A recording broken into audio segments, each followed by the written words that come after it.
2025 भर्तियों का वर्ष आज ही सुनिश्चित करें अपना सिलेक्शन और डाउनलोड करें तैयारी कर लो ऐप। आरपीएससी द्वारा करवाई जा रही राजस्थान की सबसे बड़ी भर्ती मानी जाने वाली आरएएस के रिजल्ट के बाद अब सवाल खड़े होने लगे हैं। जितनी बड़ी परीक्षा है उतने ही गंभीर सवाल भी हैं। ये सवाल हर अभ्यर्थी के मन में घूम रहे हैं, लेकिन आयोग ने सब कुछ सही बताया। दरअसल राजस्थान की सबसे प्रतिष्ठित परीक्षा आरएएस 2023 के फाइनल रिजल्ट को लेकर जो इस समय सुर्खियों में बना हुआ है। खास बात यह है कि इस बार के परिणाम में अजमेर संभाग के जबरदस्त प्रदर्शन करते हुए टॉप 100 में से 54 स्थानों पर कब्जा जमा लिया। वहीं टॉप 10 में भी अजमेर संभाग के 6 अभ्यर्थियों ने जगह बनाई है। ये आंकड़े एक तरफ जहां अजमेर संभाग के लिए गर्व की बात माने जा रहे हैं, वहीं दूसरी ओर अन्य संभागों के अभ्यर्थियों ने भेदभाव और पक्षपात को लेकर नाराजगी भी जाहिर की है और पारदर्शिता पर भी सवाल कहीं न कहीं खड़े कर दिए हैं। अब आपको बताते हैं कि इस बार की मेरिट लिस्ट में कौन कौन सी रैंक जो है वो अजमेर संभाग के हिस्से में आई है। तो इसमें फर्स्ट, सेकंड और थर्ड के साथ ही 5, 7 और 9वीं रैंक जो है वो अजमेर संभाग के खाते में आई है। इन रैंक पर अजमेर संभाग के अभ्यर्थी हैं और नागौर के अभ्यर्थी हैं, जबकि अन्य संभाग से 4 उम्मीदवार इस सूची में जगह बनाने में कामयाब हो सके हैं। यानी टॉप 10 में से 6 उम्मीदवार एक ही संभाग से हैं, बाकी केवल 4 अभ्यर्थी ही अन्य संभागों से टॉप 10 में जगह बना पाए हैं। इसके बाद की सूची पर नजर डालें तो रैंक 11, 12, 13, 14, 15, 16, 18 और 20 पर भी अजमेर संभाग के ही उम्मीदवार काबिज हैं। यानी कि इतनी ज्यादा जो है वो अजमेर संभाग में टॉप रैंक आई है। ये देखकर साफ जाहिर होता है कि इस बार अजमेर संभाग के उम्मीदवार ने आरएएस में जबरदस्त दबदबा बनाया है। लेकिन इस रिजल्ट के बाद सवाल उठने भी शुरू हो गए हैं और सवाल उठने लाजमी है। खासतौर पर यह पूछा जा रहा है कि आखिर एक ही संभाग के इतने अधिक अभ्यर्थी टॉप रैंक में कैसे आ सकते हैं, कैसे ये पॉसिबल है? क्या इसमें कोई गड़बड़ी है या फिर कोचिंग संस्थानों या नेटवर्किंग का कोई खास असर है?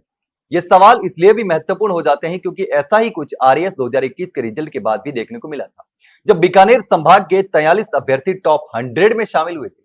अब यह भी मुद्दा गरमाया हुआ है और एक बार फिर से मेरिट की पारदर्शिता को लेकर बहस छिड़ गई है, क्योंकि ऐसा नहीं हो सकता कि उस समय बीकानेर के अभ्यर्थी पढ़ने में होशियार थे और इस बार अजमेर के अभ्यर्थी इंटेलिजेंट हैं और अगली जो भर्ती होगी उसमें किसी और संभाग के अभ्यर्थी इंटेलिजेंट हो जाएंगे, होशियार हो जाएंगे। अगर अजमेर संभाग के अभ्यर्थी इंटेलिजेंट है तो पहली वाली भर्ती में भी इंटेलिजेंट हो सकते थे। बीकानेर के अभ्यर्थी इंटेलिजेंट थे तो इस भर्ती में वो टॉप में क्यों नहीं आ पाए सारे?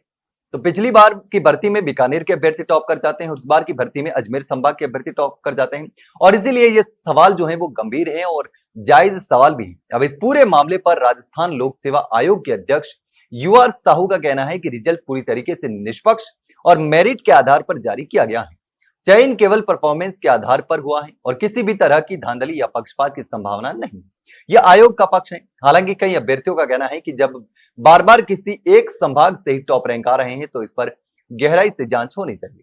कुछ अभ्यर्थियों ने तो सरकार से इस मामले की न्यायिक जांच की भी मांग कर दी है। अब बात करते हैं टॉप 100 रैंक की पूरी स्थिति की।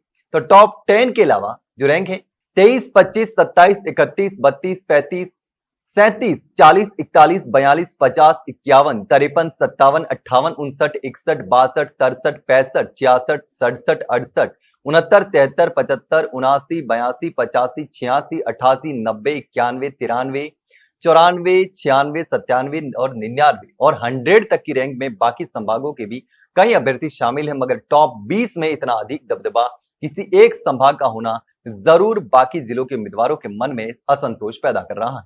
तो आपको क्या लगता है, आपका क्या कहना है इस परिणाम पर? क्या ये वाकई मेरिट पर आधारित है या कुछ और कहानी छिपी है? क्या कोई गड़बड़ी है? अपनी राय हमें कमेंट में जरूर बताना। वहीं अगर जानकारी अच्छी लगी हो तो वीडियो को लाइक और शेयर जरूर करें। हाँ, चैनल को सब्सक्राइब करना ना भूले। फिलहाल के लिए इतना ही, जल्द मिलते हैं एक नई जानकारी के साथ। तब तक के लिए नमस्कार।